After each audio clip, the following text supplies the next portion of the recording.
Welcome to Podcast on the Brink, your weekly dose of Indiana basketball news and discussion, brought to you by the Assembly Call and Inside the Hall.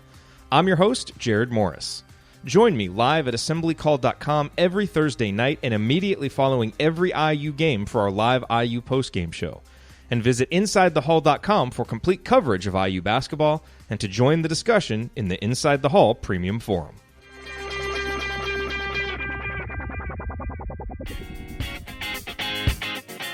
Welcome, everybody, to this week's episode of Podcast on the Brink. Flying solo this week as Jerod is unable to join us, but I am joined by Dr. Galen Clavio, an associate professor at IU, the director of the National Sports Journalism Center, and he also oversees the IU sports media program. So, Galen, we were talking a little bit before I hit record about how much podcasting has grown, and I remember the early days of CrimsonCast where you guys had me on, and it's just a whole new world now. But it's interesting that this is, it's been a 10 or 11 year journey that this is all going on, and in a lot of ways, I kind of look at you and Scott as kind of the godfathers of IU basketball podcasting. Whether or not you accept that title, I guess, is up to you. But it's good. It's good to have you on, and looking forward to the conversation. Well, I appreciate the kind words, Alex. Thanks. I mean, obviously, Inside the Hall's been a mainstay of IU basketball coverage for even longer than that. It's the site everybody went to when we realized that blogging and non-traditional media coverage of sports was a thing. And I remember very fondly those days back in 06, 07, 08 when we're looking for coverage and hey, there it was. So yeah, it's been a really interesting last 11, 12 years with all of this. And it's crazy to think that it's been that long. The podcast world has grown by leaps and bounds since then. I mean, I think I mentioned to you, just not many people listened to podcasts until about 2012, 2013. So it was interesting cutting one's teeth during that era, as I'm sure you experienced as well a few years earlier with, trying to get this sort of a product online and get it in front of people. Absolutely. I wanted to first, I know some of this you covered in the recent CrimsonCast episode that you did, and I encourage everybody to go. I think that episode's posted over on Assembly Call, right? Is that correct? Yeah, it is. It's actually up on the website there, and that's part of our partnership with Assembly Call that we launched last month. So, yeah, check it out there, and then it's also available on Spotify and Apple Podcasts as well.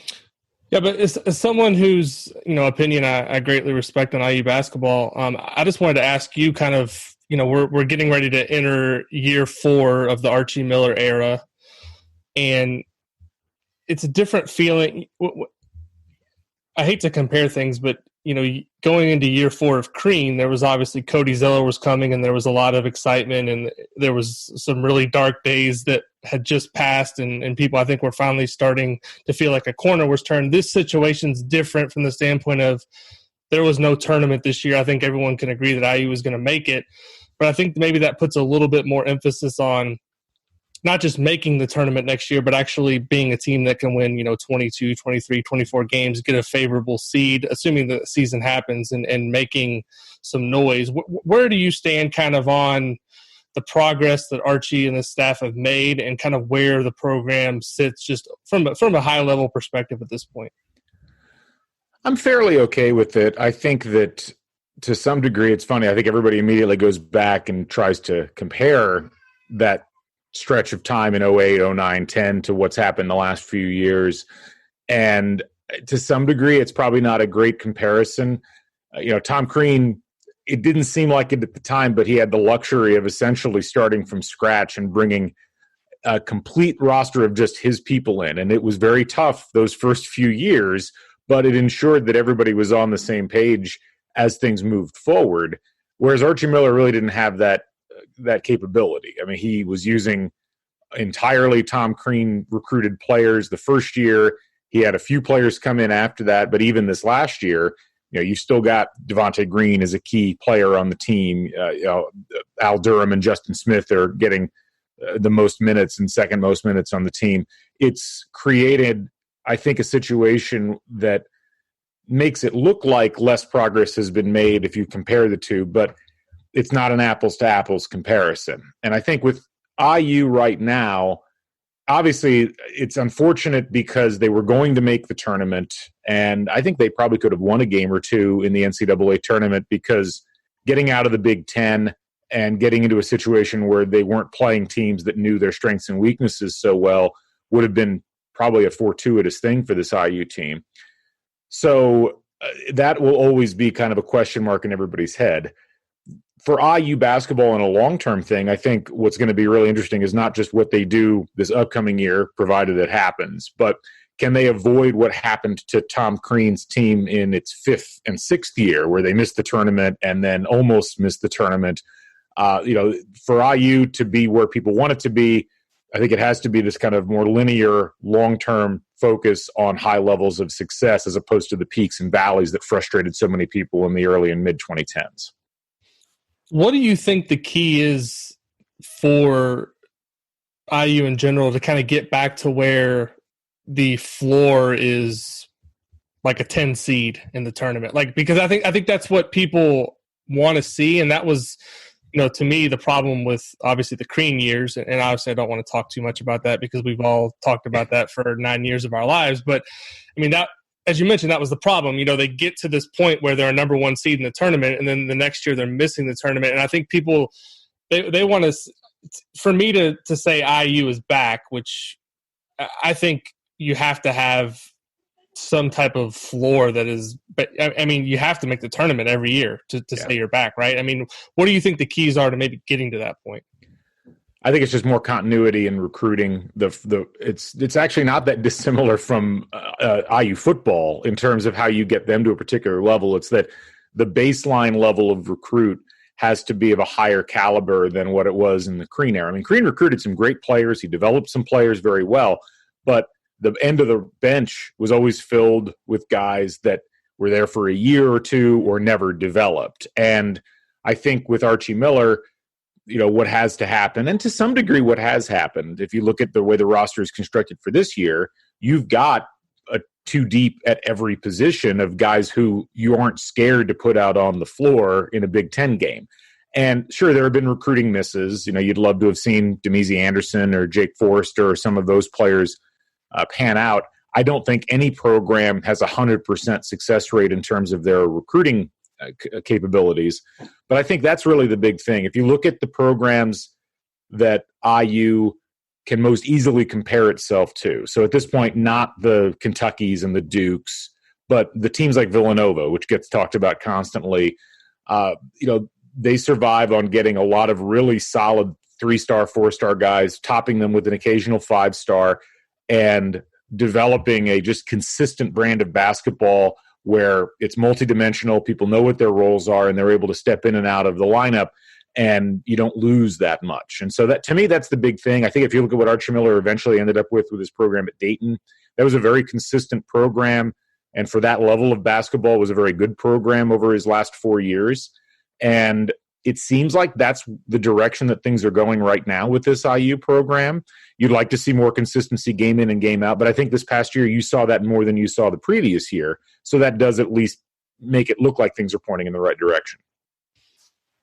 There's been obviously a lot missed since the season abruptly stopped. I mean, you have spring workouts that didn't happen. You have a whole summer now that's basically going to be lost for coaches working with players. Do you think that's going to make a significant impact on IU's team next year? And from where I sit, I think actually it's something that maybe IU could be more well-equipped to handle than other teams because they are returning 4 starters and they do have some guys with experience. I immediately look to a team like Wisconsin, who basically has everybody back, and say that they're going to be fine with this because they know the system. They have a lot of upperclassmen. And I look at IU as maybe, they're obviously going to be integrating some new pieces, but I think they'll be able to navigate it somewhat well. What impact, if any, do you think is all this lost time going to have on next season? Not as much as it would have the previous 2 off seasons, because I think, as you mentioned, they've got players coming back who started games. They're older. Certainly they've got 4 freshmen coming in, but they're not necessarily relying on those freshmen to play the majority of minutes, with the possible exception of Khristian Lander. And I think that the fact that there's a what seems to be a bona fide system, certainly on defense, that already is in place that the players who are coming back know. I think they're as well suited as anybody in the conference, with the possible exception of like a Wisconsin or a team that's got a really like bona fide system of play. Michigan State will probably be okay because they know what they're doing and they've got this particular approach that they take. But I think the thing that probably I would be the most concerned about is not so much team development, but individual player development and how players are handling that in the offseason. I think, and I don't have any inside information on this, but I think most programs across the country have figured out ways to have their players do regimens of workouts on their own and try to keep their conditioning up. But a lot of it's the individual drive and motor of the players of getting better at the things that they were not good at the previous year. This is kind of a throwback to like the 70s and 80s where you didn't have structured workouts in the off season. Like you got done with the season and then you went home for the summer. And if you went and got good on your own, great. If not, then there wasn't really anybody holding your feet to the fire. And it's like, okay, you show up in the fall and here's what the situation is with the roster that you got. It wasn't always as sure of a thing. So, look, I think the nice thing about what Archie Miller's done with the recruits that he's brought in the last few years and the players that are on this roster, you got a lot of guys who seem pretty motivated to get better and to get their games in a position where, they're advanced beyond what they were before. And so I think that if you're looking at a Trace Jackson Davis or a Rob Phinisee or a Jerome Hunter, like you look at these guys on the floor and these guys seem like players that want to excel at their positions and want to try to get to the next level. So that's the big question mark. And, it's very much, it's going to be a weird environment next year because it's not just IU. Everybody is in this same boat. And I think there's going to be probably a lot of unpredictable things that we'll be surprised at both positively and negatively across the board in college basketball next year. Do you view the departure of Justin Smith as a net positive, a negative? Is it a little bit of both? I mean, Jerod and I had a conversation about this, and I kind of said, you have obviously you study social media a lot. It's either a hardline stance that it's terrible that he's gone, or I'm so glad he's gone. I think it can be a little bit of both. From a defensive perspective, it's obviously a loss, but from an offensive perspective, the first thing that popped into my mind when I saw the news was maybe there's a chance for some 3-guard lineups now. Maybe there's a chance for, putting more guys on the floor that can make shots outside of 6 or 7 feet, which most games last year, IU was playing with, Smith and Brink and Jackson Davis. And really, I mean, what are your chances to run anything other than try to pound the ball inside if that's what you're running out there?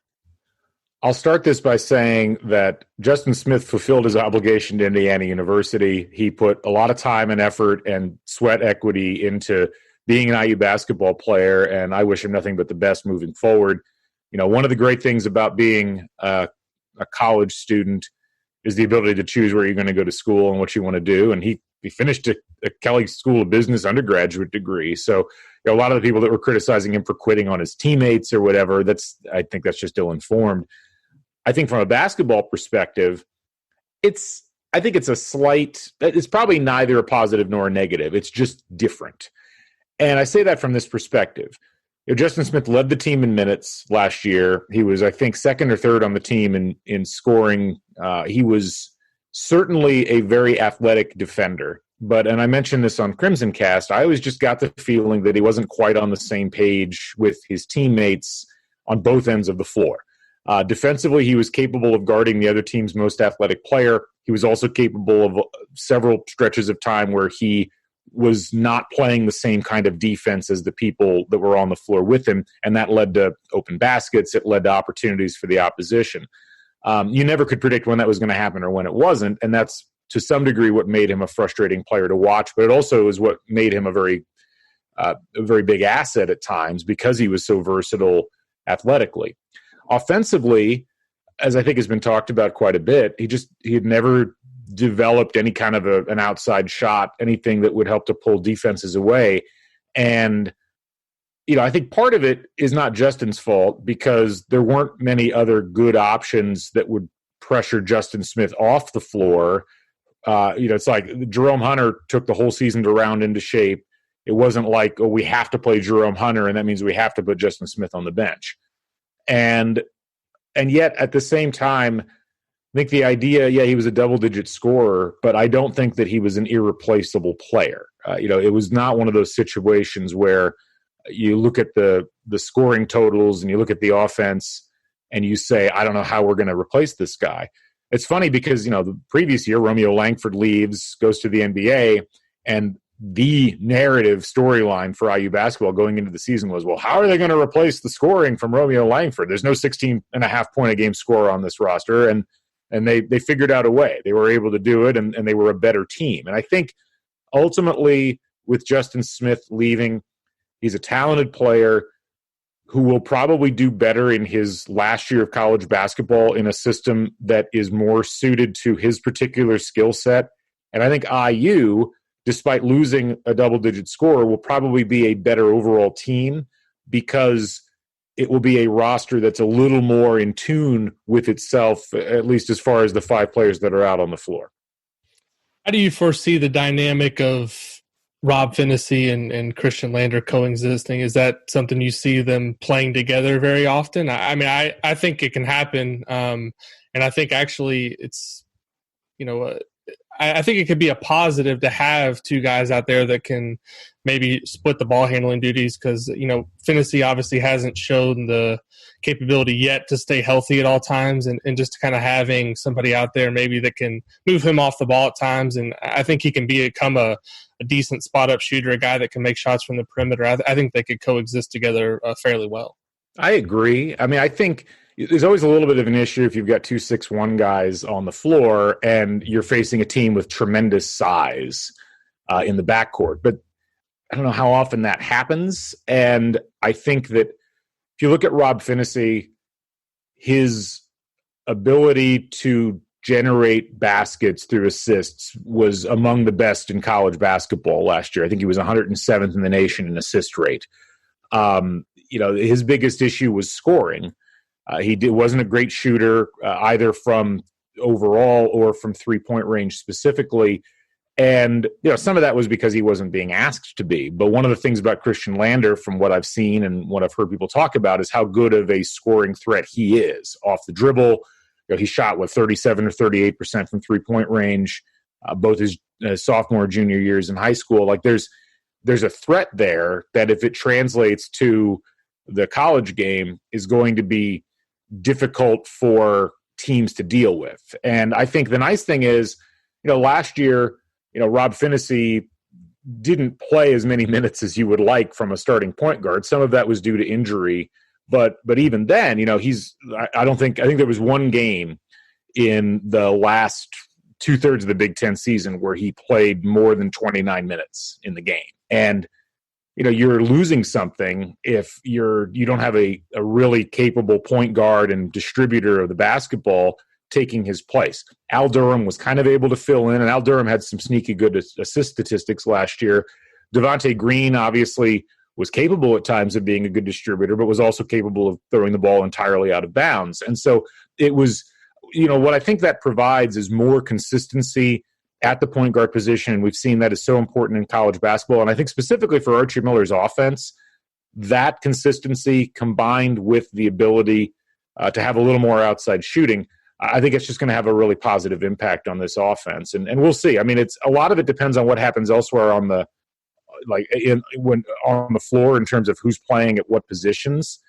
Without Justin Smith there, as you mentioned, it opens up a lot of different roster possibilities, whether it's playing with 3 guards, whether it's going with Race Thompson as a dedicated defense rebounder, screener type.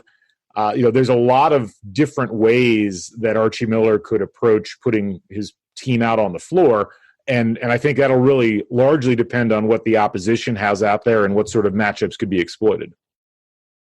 I want to change directions here away from IU basketball and more towards some of your opinions and thoughts as an IU faculty member who obviously just navigated what was an unprecedented situation for the campus. I used to always joke that, IU, there would be bad storms up there and like couldn't walk on the sidewalks and there's ice and they're not canceling classes. And so obviously this was a situation like no other with this pandemic and unlike anything we've ever seen. What was this like for you as somebody running the sports media department? And from my perspective, as someone who was really looking forward to, obviously having Cam and Dylan work for me all semester and then not seeing them being able to cover the NCAA tournament and kind of finish it out. It was just about, I knew that there was going to be another year for me down the road that for them, I was very disappointed that they didn't have to get to have a normal end to things. How was it for you just trying to navigate all of that and obviously a difficult situation? I mean, it was tough. And I had been keeping an eye on the coronavirus situation. I remember talking to one of my classes at the end of February when it still seemed like something that was happening a world away. And I was like, there's a chance we might not finish the semester. Everybody looked at me like I'd grown a second head. And then essentially 2 weeks later, we were done with in-person classes for the semester.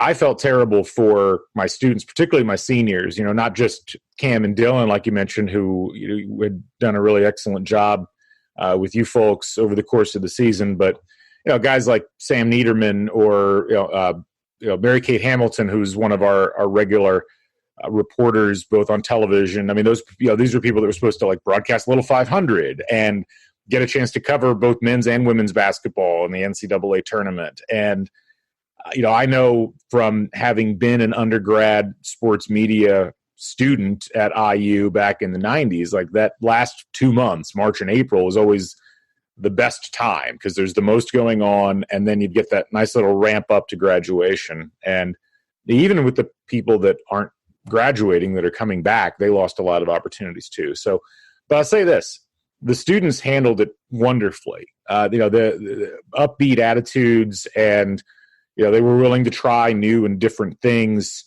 We tried in one of my classes to do a weekly show on Zoom, which we've now turned into like a thrice weekly show here in the summer, which I highly recommend everybody listen to. We had our television students doing shows remotely from all over the world, really, because it included students from Indiana, students from the rest of the U.S., students from Taiwan. The IDS moved all online and handled things really well in terms of covering what was there.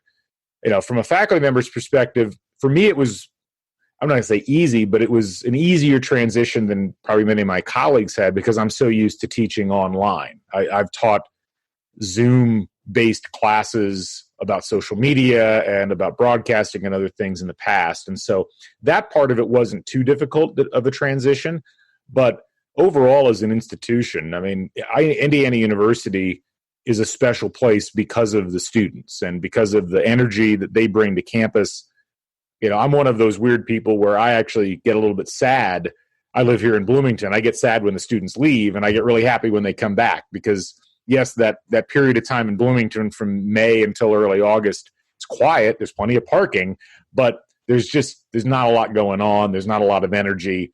And so to me, Bloomington, when there's students here, is the best possible Bloomington. And so I just, as I've told myself, as I've told everybody else, it's just, I think we handled it about as well as could be handled from an institutional perspective. There's a lot of things that are hard to manage. And the further up the food chain you get, the harder it is to factor in all the variables. And, overall, I think that for a terrible situation, it was handled about as well as it could be. So obviously the news of the day yesterday was President McRobbie's statement on kind of the plan moving forward. I'm just curious from your perspective, how involved was the faculty in kind of hearing any of these ideas before they were released to the public, giving feedback, things like that, and what were your initial reaction to seeing that there's going to be a period from late November till early February where there's going to be no in-person classes, which is obviously a pretty big shift from the norm.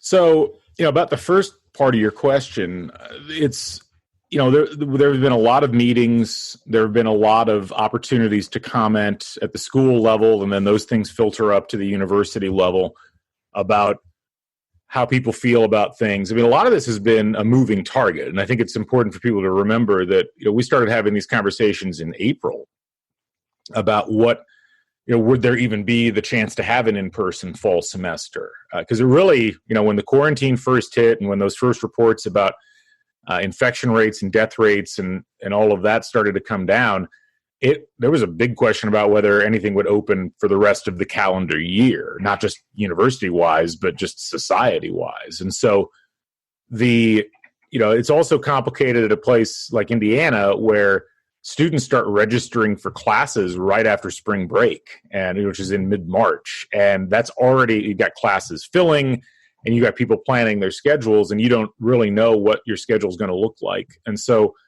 there were opportunities for faculty members and for staff and so forth to talk about what they thought. But a lot of this has been the university using its expertise and using the things that people have said that are experts in various areas to try to come up with a plan that was going to be flexible enough and yet also, I guess, focused enough on education that it would still be a worthwhile environment, and then try to come up with a plan that was functional and also adaptable based upon the idea that it's still May. And we're talking about August, September, October, November.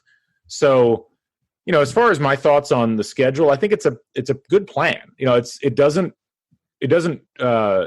tremendously alter the educational experience. I've been advocating for, why do we come back from Thanksgiving anyway? I've been asking that for years, because generally you have Thanksgiving, you have a week or two of normal class, one of which is dead week or free week or whatever they call it now, and then you have final exams. And so I don't think that's as big of a loss as some people have made it out to be. It also introduces the idea of a winter session where we can offer some courses online that I think, as someone who likes online teaching and as someone who teaches in that area, I think is a relatively good idea. And then, look, I just think nobody knows exactly what the winter is going to look like, but every medical professional I've talked to has said the likelihood is things are going to get pretty bad in November, December, January, because that's when the flu season is at its worst. And this, when everybody's inside, that's when this sort of thing spreads. And so is it the exact same as we've seen before calendar wise? No, but I actually think it's a pretty good approach.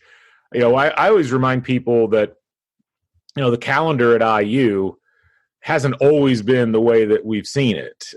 Back in the 50s, 60s, all the way up to about 1975, the spring semester didn't start until like the end of January, beginning of February, and finals week led right into Memorial Day weekend. It's why there used to be a regatta the week before Little Five. They would go out to Lake Lemon or Lake Monroe, and they'd put boats out there and so forth, because school didn't end until mid to late May, and you'd have Little 500 on Mother's Day weekend. So the idea that we have to finish at the end of April, I don't necessarily think that's the case, and I admire the university's willingness to have some flexibility in how they're approaching things. I think there's still a lot left to figure out with this. There's going to be faculty members that aren't comfortable with being in person in classrooms. There's going to be students that aren't comfortable with being in person in classrooms, and I think those are things the university is going to accommodate. We're going to figure out exactly how all that gets approached. But again, I'd remind people that if you're curious about how this is going to play out, we still have a few months until we hit the button and get things rolling. So there's a lot that'll be determined between now and then. One of the things that I'm asked about constantly, and one of the things I'm talking about constantly with friends like Zach Osterman of the Indianapolis Star and Jerod and Ryan Carrazza, who runs Inside the Hall with me, what does all of this mean for sports? And I'm not talking just from an IU perspective. To me, like the most fascinating thing about all of this from a industry perspective when it comes to the NCAA is all of the conflicting messaging that you're hearing from different conferences, different presidents, different athletic directors. We have something I saw last week from the Michigan, I think, school president saying that there wasn't going to be sports if there's no students on campus. And then we have Gene Smith, who's just down the road, the athletic director of Ohio State saying he could have 30,000 people in a stadium, which, I mean, to me, that's a pretty big gap of opinion. And I've always said that this would be the time where it would be really great if there was somebody in the NCAA or somebody that was kind of a commissioner of sorts for different sports to kind of step forward and say, this is how we're going to do it. And I don't necessarily know how it's all going to work when you have different conferences and different presidents, ADs giving different opinions. Do you have any thoughts on maybe how all of this works out? And is there going to be a situation where you have certain schools saying we can't start playing football till September 15th or October 1st? So I'll say this. I think that we're used to talking about college athletics as this monolithic unit, particularly some things like college football and men's basketball. And I think that's probably going away at some point here because of a variety of different reasons. I mean, every state is different, and every state's medical situation is different, and we still don't know what those situations are going to look like. No university, however cynically you want to think of universities, is going to actively put their students in harm's way in relation to a pandemic. It's just not something that, I mean, it's not something morally people will do, and it's also something legally that your lawyers are telling you to run in the other direction on that. And so I think a lot of the messaging you're hearing is individual schools trying to establish positions where they have some flexibility one way or the other. And the Michigan president's statement versus Mitch Daniels' statement versus Gene Smith's statement, to me, they all occupy essentially the same space, which is we think we can come back and we're planning on coming back, but we also won't do anything that is going to endanger our students or our faculty unnecessarily within the bounds of the whole idea of, okay, we're going to have a situation where people are going to be back in some kind of proximity with each other. It's a very tricky line. And you saw Michigan State announce yesterday that they're planning on coming back and having in-person classes essentially within the same 3-day span that the Michigan president kind of made it sound like they might not. Ultimately, what I would expect is that a lot of this is going to be regional in nature, where the Big Ten is in as good of shape as any of the athletic conferences to have a unified response because of how geographically proximal it is. And that's probably going to lead to a situation where they're in better shape than, say, the Pac-12 or maybe even the ACC, which both of those conferences are spread over, quite a few miles. With the Big Ten, I mean, almost every school is busable. I mean, Nebraska to Rutgers is a terrible bus ride, but almost everything else you can probably do in a day. I think that when you think about athletics, to some degree, it really will just depend on what happens with students. And I don't buy the cynical arguments that I've heard that university presidents are going to bring students back to campus just so they can have football or just so they can have basketball. To me, university presidents and university trustees have to bring students back because they want to have a university. Like the idea that you can just immediately transition universities into like education where you're not in person, education where you're not there, it just doesn't work that way. And the way that the response to the virus has gone in the United States so far, there may not be a tangible benefit to not having in-person classes because I don't know that really has that much of an effect at this point on infection rates and so forth. And so what I think you're seeing is schools trying to be careful and conferences trying to be careful and trying to be sensitive to things and trying to take the best advice that they can get, but also realizing that at some point society is going to have to get going again. And that creates a situation where, if you can bring students back to campus, you're going to have to be more careful. You're going to have to try to occupy a space where safety trumps everything. But if you're doing that, the idea that you can also have college athletics going is not an unreasonable idea. And I think that that's been hard for a lot of people to get their heads wrapped around. But from my perspective, you're going to certainly have, less people in the stands. I mean, what we've seen from Ohio State, it's like, okay, 30,000 people, that's like a 110,000 seat stadium. That's like a quarter of the potential attendees. Obviously, at a place like Memorial Stadium, you'd be talking about like 12 to 15,000 fans if you were using that same ratio. Football's probably in better shape than basketball from a fan perspective because outdoor stadium versus indoor stadium, there's less chance of contagion and there's less chance of transmission of things. But so much of that, I think, is going to depend on what happens here over the summer and how effectively public health officials feel like they can manage those sorts of crowd situations. And I think we're seeing things moving in that direction right now, but there's still a long way to go. Where do you stand on the argument that's made? And I have my opinion. I'm just kind of curious to yours that you can't have sports if students aren't on campus. Is that, if all of a sudden, if a certain institution says that they're going to do online only instruction, do you think that pretty much eliminates them from having athletics? Well, I don't know. I mean, I think from the standpoint of like what is online only education, like one of the, you could see a situation at some universities where they decide, well, we're only going to have class in person if the class has less than 40 people, or we're only going to have class online for like major specific courses. We're not going to have in-person classes for general education courses. I mean, is it just, okay, if we have one class in person, then college athletics is fine? It's hard for me to give an absolute answer on that, and I've heard that tossed around a bunch. To some degree, it's funny. If the argument is it's unsafe for athletes to be in those situations, to some degree, you look at the sports that have come back and are playing. The Bundesliga, Premier League has announced it's probably going to come back on June 19th. To some degree, those athletes are almost in a safer environment than they would be just hanging out at home because they're getting tested regularly. They're getting prompt medical care. There are certainly arguments against bringing athletes back and not having them take class at all, but I don't know that that's exactly what we're talking about here, because what we're talking about is, okay, we're changing the environment of college.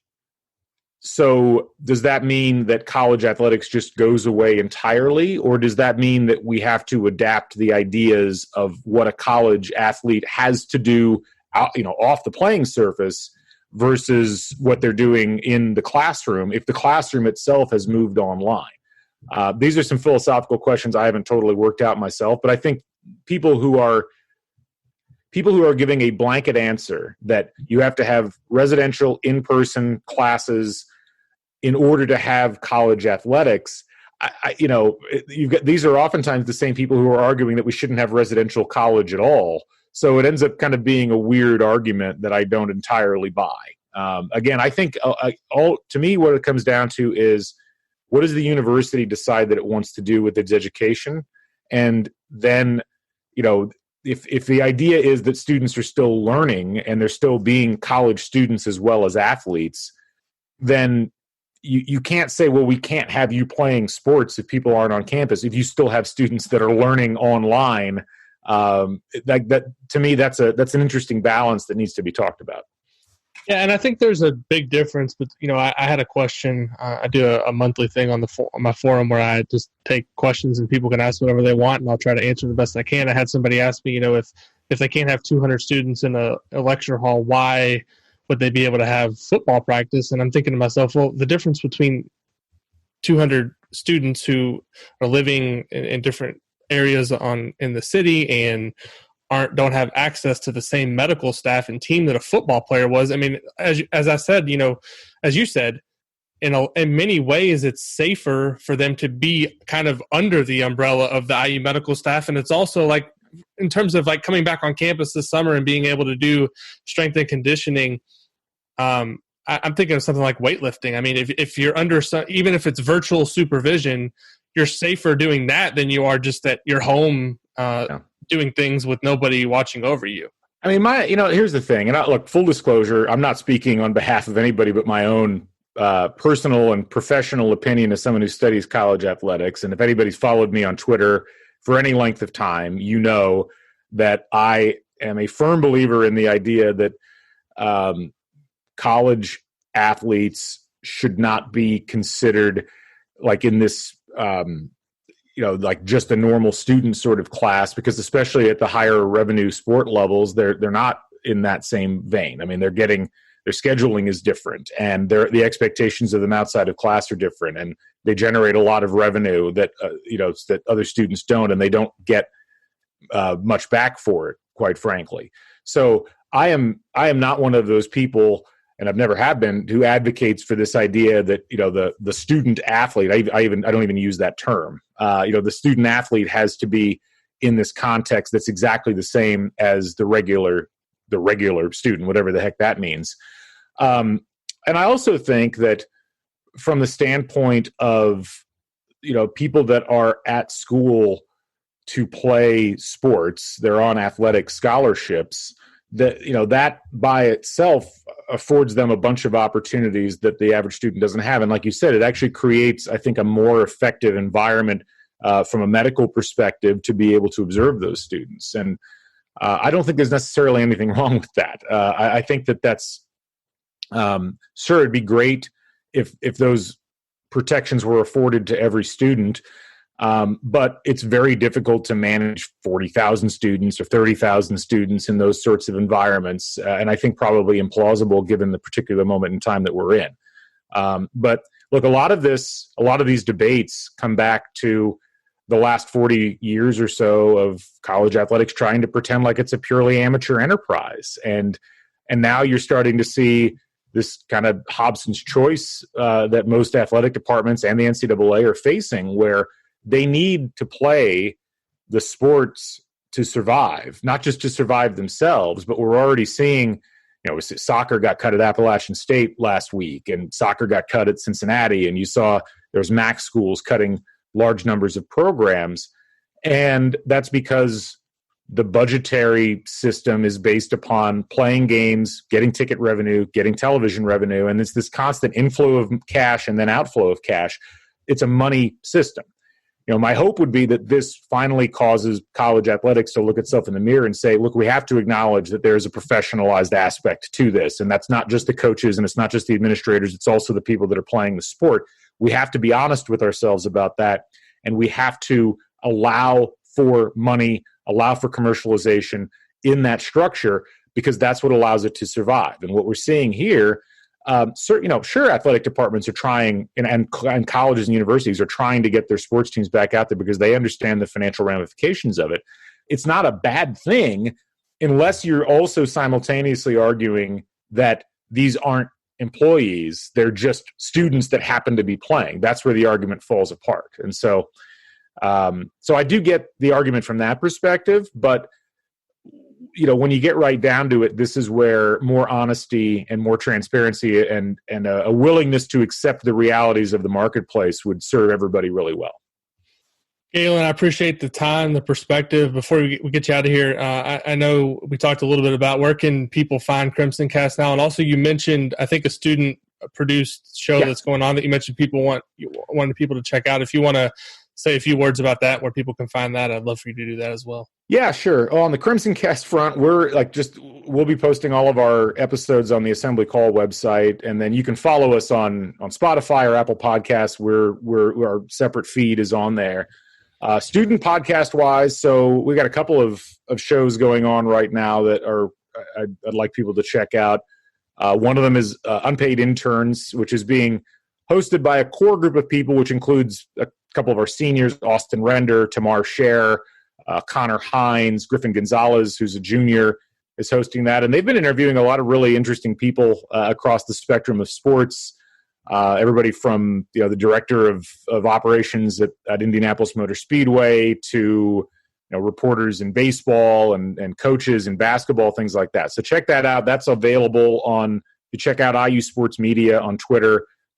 All the episodes get tweeted out there. It's both a live show and a podcast. There's another show called Central Time, which some former students, actually Cam and Dylan, Cam Drummond and Dylan Wallace host along with Stefan Krajiznik. That's a really fun show to listen to as well. Some sports, some pop culture, some other things mixed into that. So try to check those out if you get a chance. And I appreciate you having me on. This is a lot of fun. Thank you, Galen, and thanks everybody for listening. As always, we'll be back next week with another episode of Podcast on the Brink. Everyone have a good rest of this short week and enjoy your weekend. Thank you. Thank you for listening to this episode of Podcast on the Brink. We always appreciate you being here. Remember to join me and my co-hosts for more IU basketball talk at assemblycall.com and visit Alex over at insidethehall.com for complete coverage of Indiana basketball. If you want to support Podcast on the Brink, here is the single best way to do it. Tell anyone you know who loves IU hoops about us and suggest that they subscribe. Podcast on the Brink can be found on Apple Podcasts, Google Podcasts, Spotify, and everywhere else podcasts are available. Tell your social media followers, email your friends, text your family members. For weekly discussion about IU basketball, they need to be subscribed to Podcast on the Brink. We'll talk to you next time. Go Hoosiers.